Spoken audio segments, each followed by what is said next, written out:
Hello students, in today's video we learn about anatomy of heart. काफ़ी सारे students जो problem face कर रहे थे in understanding the structure of heart, so I think this video is going to help them. So let's get into the video and learn what the anatomy of heart is. So first of all we need to learn like some 2-3 points जो बिल्कुल basic हैं that we should know about the heart and very general points. First of all, heart. So heart is a pumping organ. Pumping organ का मतलब क्या है? जो blood को pump करेगा, राइट? जैसे हमें पता है सारे घरों में जो है वो वाटर पंप होता है, राइट? जो वाटर को पुश करता है, एक प्रेशर के साथ जो है वो इजेक्ट करता है। तो सेम वे से हार्ट क्या है? एक पंपिंग ऑर्गन है जो ब्लड को पंप करता है। Next, this is a hollow muscular organ. Hollow का मतलब होता है खाली, मस्कुलर का मतलब होता है मसल्स का बना हुआ। सो हॉलो मस्कुलर, हॉलो का मतलब क्योंकि अंदर चैम्बर्स बने हैं, कैविटीज़ हैं, तो वो क्या होगा? अंदर से खाली है, तभी तो जो ब्लड है वो वहाँ पर कलेक्ट होता है, ठीक है? सो हॉलो मस्कुलर ऑर्गन है। सेकेंड, अब बात करते हैं इसका जो लोकेशन है हार्ट की, वो कहाँ होती है? तो location is in the thoracic cavity, जैसा कि हमने क्लास में पढ़ा ही था। जो लोकेशन है वो होता है thoracic cavity. Thoracic cavity I think आप सभी को पता ही होगी, as we have discussed in the class about the thoracic cavity, right? So thoracic cavity में लंग्स हैं और लंग्स के बीच में एक स्पेस होती है जिसको कहते हैं मीडियस्टिनम। सो हार्ट जो है वो लोकेटेड होता है in the मीडियस्टिनम in thoracic cavity, right? तो अगर आपको मल्टीपल चॉइस क्वेश्चन में आ जाता है कि हार्ट की लोकेशन कहाँ पर है और वहाँ पर मीडियस्टिनम नहीं लिखा है लेकिन कैविटीज़ के नेम दिए हैं, या थोरैक्स लिखा है, थोरेसिक कैविटी लिखा है, so you can go with this option. और अगर थोरैक्स नहीं लिखा है, instead mediastinum is written over there, like mediastinum हो गया या प्लूरल स्पेस हो गया, तो वहाँ पर आप मीडियस्टिनम को चूज कर सकते हो एज आंसर। नेक्स्ट है chambers. So now in the heart there are 4 chambers. आपने ऑलरेडी पढ़ा भी होगा कभी +2 में या बायो में। सो 4 चैम्बर्स होते हैं हार्ट के। Right atrium, right ventricle, left atrium, left ventricle, 4 chambers हो गए। Now 4 valves. 4 ही क्या होते हैं? वॉल्व होते हैं। वॉल्व का मतलब कुछ ओपनिंग्स होती हैं जिनके थ्रू ब्लड जो है वो एक चैम्बर से दूसरे चैम्बर में एंटर करता है, ठीक है? अब साइड्स की बात करते हैं। सो हार्ट की 2 साइड्स हैं, राइट साइड और लेफ्ट साइड। राइट साइड जो है वो कहाँ पर है? राइट साइड मतलब जिसमें राइट एट्रियम, राइट वेंट्रिकल होंगे, और ये क्या करेगा? ब्लड को रिसीव करता है फ्रॉम द बॉडी। पूरी बॉडी से डीऑक्सीजनेटेड ब्लड को कलेक्ट करेगा और उसको सेंड कर देगा टू द पल्मनरी एरिया, बोल सकते हैं, या पल्मनरी आर्टरी में वैसे सेंड कर देता है, जो कि ब्लड को फर्दर लंग्स में लेकर जाती है, ठीक है? नेक्स्ट है लेफ्ट साइड। जो लेफ्ट साइड है उसमें आएंगे अगेन 2 चैम्बर्स। कौन कौन से? Left atrium, left ventricle, right? So ये जो है वो ये ब्लड को रिसीव करेगा फ्रॉम लंग्स और उसको पूरी बॉडी में सेंड कर देगा, ठीक है? तो आपने याद रखना है, राइट साइड ब्लड रिसीव करेगा और उसको लंग्स में सेंड करेगा। लेफ्ट साइड जो है वो बॉडी, जो लंग्स हैं वहाँ से ब्लड को रिसीव करेंगे और बॉडी में सेंड कर देंगे, ठीक है? Okay, so let's move to the next. Now see in this diagram, if you are able to see, अब देखो यहाँ पर क्या 4 चैम्बर्स बने हैं and names are written on that. First is right atrium. Right atrium के साथ अगर आप देखो तो ऊपर से जो है वो वेना कैवा अटैच्ड है, और जो है एक वाइट कलर से वॉल्व जैसा बनाया हुआ है। फिर नीचे राइट वेंट्रिकल है। राइट वेंट्रिकल साथ भी एक ट्यूब लाइक स्ट्रक्चर बनाया है जिसको हम पल्मनरी आर्टरी बोलते हैं, ठीक है? सो राइट साइड जो है ये ब्लड को कलेक्ट कर रही है और फिर लंग्स में सेंड कर रही है। Now left side, left side में है right atrium and left ventricle. तो ये क्या करेंगे? ब्लड को लंग्स से रिसीव करेंगे और इसको फर्दर सिस्टमिक सर्कुलेशन, या हम बोल सकते हैं आयोटा में सेंड कर देंगे। Got it? Okay, now next.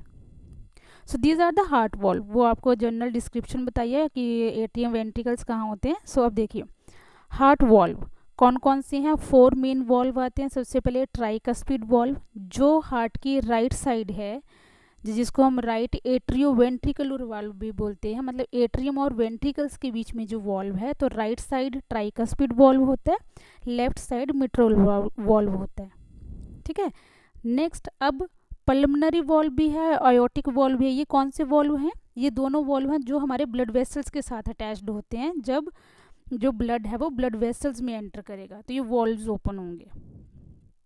ठीक है, तो 4 वॉल्व आपने याद रखना है नाम, tricuspid, mitral, pulmonary and aortic valve. Next है हार्ट की एनाटॉमी। तो बेसिक चीज़ें तो हमें पता चली गई हैं कि 4 चैम्बर हैं, right atrium, left atrium, right ventricle, left ventricle, 4 valve होते हैं, ट्राइकस्पिड एंड मिट्रल वॉल्व हो गया, पल्मनरी वॉल्व हो गया and aortic valve. Now what is left? We are left with the blood vessels associated.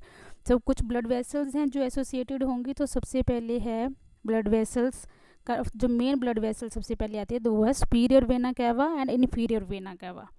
Vena cava जो है ये हमारी बॉडी की लार्जेस्ट वेन होती है, और इस ये वेन क्या करती है? अब देखो सुपीरियर और इन्फीरियर, 2 वर्ड्स लिखे, आई गेस आपको मतलब पता हो दोनों का। सुपीरियर का मतलब होता है अपर पार्ट, राइट? तो सुपीरियर वेना कैवा क्या करेगी? It will collect the blood from upper part of the body. और इन्फीरियर वेना कैवा क्या करेगी? Collect the blood from lower part of the body. Collect कर लिया ब्लड को और उसको कहाँ कर पोर कर देगी? In the right atrium. ठीक है, अब सारा का सारा जो डीऑक्सीजनेटेड ब्लड है वो कहाँ पर है? राइट एट्रियम में है, क्योंकि वेना कैवा डीऑक्सीजनेटेड ब्लड को कलेक्ट करती है। ठीक है, अब ब्लड जो है, अब जो ट्राइकस्पिड वॉल्व है ये ओपन होता है, blood will go into right ventricle.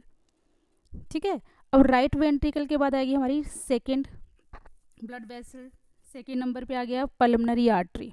ठीक है, पल्मनरी आर्टरी जो है ये क्या करेगी? सारा डीऑक्सीजनेटेड ब्लड है उसको कैरी करेगी टूवर्ड्स लंग्स, तो लंग्स में चला जाएगा। अब लंग्स में क्या होगा? एक्सचेंज ऑफ गैसेस, तो ऑक्सीजन जो है वो ऐड हो जाएगी, कार्बन डाइऑक्साइड रिमूव हो जाएगी। फिर बारी आती है पल्मनरी वेन्स की। अब पल्मनरी वेन जो है वो क्या करेगी? लंग से ऑक्सीजनेटेड ब्लड, ऑक्सीजन वाला ब्लड लेकर आएगी टू द लेफ्ट जो है। तो अब क्या है कि जो पल्मनरी आर्टरी है वो तो लेगी ब्लड लंग्स की तरफ, अब वहाँ पर एक्सचेंज हो गया। आफ्टर एक्सचेंज पल्मनरी वेन जो है वो ब्लड लेकर आएगी ऑक्सीजन वाला। ठीक है, तो oxygenated blood comes through pulmonary veins into left atrium. अब लेफ्ट एट्रियम जो है वो क्या करेगा? अब यहाँ पर कौन सा वॉल्व था? Mitral valve. Mitral valve open हुआ तो ब्लड कहाँ चला गया? लेफ्ट वेंट्रिकल में। अब लेफ्ट वेंट्रिकल की जो वॉल होती है, ठीक है, वो सबसे थिक होती है, यहाँ पे मसल्स बहुत ज़्यादा होते हैं। क्यों? क्योंकि इसी ने क्या करना है? बहुत ही प्रेशर से ब्लड को पंप करना है टूवर्ड्स आयोटा, और आयोटा क्या करेगी? पूरी ब्लड जो है पूरी बॉडी में सर्कुलेट करेगी। ठीक है, तो अब देखो यहाँ से क्या होगा? लेफ्ट वेंट्रिकल से आगे आयोटा है, तो यहाँ पर भी वॉल्व का नाम है क्या? वॉल्व प्रेजेंट है जिसका नाम है आयोटिक वॉल्व। आयोटिक वॉल्व जो है वो आयोटा में लेकर जाएगी ब्लड, और फिर वहाँ से पूरी बॉडी को डिस्ट्रीब्यूट होता जाएगा। Got it? एक बार दोबारा से रिवाइज करते हैं। ब्लड वेसल्स बेसिकली हम इसमें पढ़ रहे हैं बिकॉज अब आपको पता है अब वॉल्व कौन से हैं, साइड कौन सी है, चैम्बर कौन सी हैं। ठीक है, तो बेसिकली 4 ही जो है 4 ब्लड वेसल्स आर एसोसिएटेड। सबसे पहले वेना कैवा, फिर पल्मनरी आर्टरी, पल्मनरी वेन और आयोटा। ठीक है, तो सबसे पहले आप याद रखना superior vena cava, inferior vena cava, pulmonary artery, pulmonary vein, aorta. ठीक है, सुपीरियर वेना कैवा मतलब वेना कैवा है तो डीऑक्सीजनेटेड ब्लड, पल्मनरी आर्टरी है तो भी डीऑक्सीजनेटेड ब्लड, आयोटा और पल्मनरी वेन दोनों में होगा ऑक्सीजनेटेड ब्लड। ठीक है, तो राइट साइड ने ब्लड को कलेक्ट किया, फिर लंग्स में गया ब्लड, फिर वापस लंग से लेफ्ट साइड में आया और लेफ्ट साइड से पूरी बॉडी में सर्कुलेट हो गया। I hope you understood whole the topic.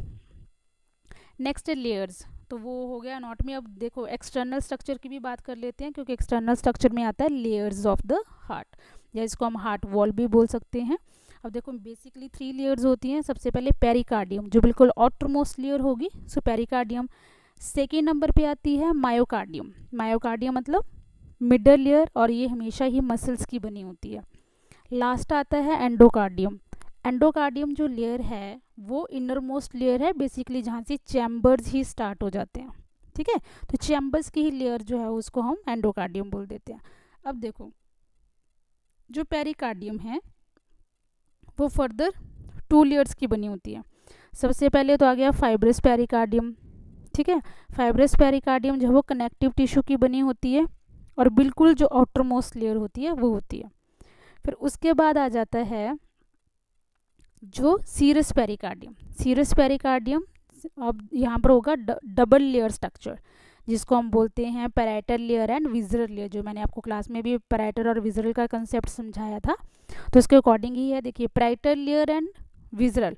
Visceral layer जो है वो तो मायोकार्डियम के साथ ही अटैच्ड होगी, ठीक है। जो पैराइटल लेयर है वो फाइब्रस के साथ अटैच होती है, फाइब्रस पेरिकार्डियम के साथ। पैराइटल लेयर और विजरल लेयर के बीच में ही क्या प्रेजेंट होता है, पेरिकार्डियल कैविटी। पेरिकार्डियल कैविटी, ठीक है, जिसमें प्रेजेंट होगा सीरस फ्लूइड, ठीक है। तो यहाँ पर जो विजरल लेयर है उसको लिखा है एपिकार्डियम, तो आपने कंफ्यूजन नहीं होना है कि कौन सा नाम आ गया, ठीक है। फिर सेकेंड लेयर आती है मायोकार्डियम। मायोकार्डियम लेयर में क्या होते हैं, कार्डियक मसल्स। अगर आपको याद है कार्डियक मसल्स की उनकी ऑटोरिदमिसिटी उनकी प्रॉपर्टी है, वो एक शीट लाइक स्ट्रक्चर होते हैं, सारे सेल्स आपस में इंटरकनेक्टेड होते हैं, ठीक है। एंडोकार्डियम लेयर जो है वो एपिथेलियल सेल्स की बनी होती है, तो यहाँ पर उसको हम एंडोथेलियम बोल सकते हैं, तो बेसिकली इसीलिए उसका नाम एंडोकार्डियम है। So that's all about the heart wall. So if you have any doubt, you can tell and you can write in the comment. I will be there to help you guys. Thank you all. Like, share and subscribe for more updates. Thank you.